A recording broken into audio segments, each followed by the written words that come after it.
We're going to demonstrate with a 1/2 inch blade.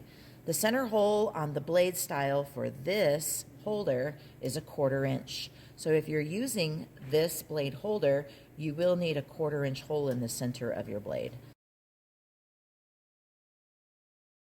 Take your blade and you will line up the holes with the larger opening all around, and you're going to hold the back of your blade holder and simply slide it till it locks into the key slot.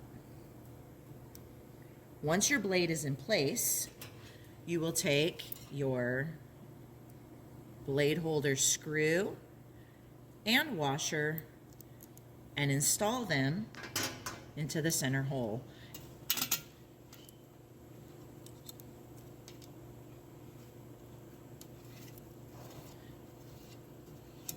Be careful not to cut yourself on these blades because they are sharp. You don't want to over tighten it, you just want it to be snug. And that's how you install your blade holder onto your machine.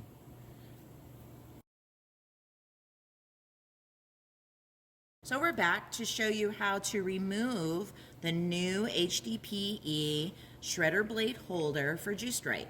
You're going to take your Allen wrench key set, install it into the center hole here on the bolt, and you're going to remove that center screw and washer. Grab with your back fingers here to hold your blade holder still and slide your fingers in here and grip along the rim. You can then turn your blade till the blade lines up with the holes for easy removal.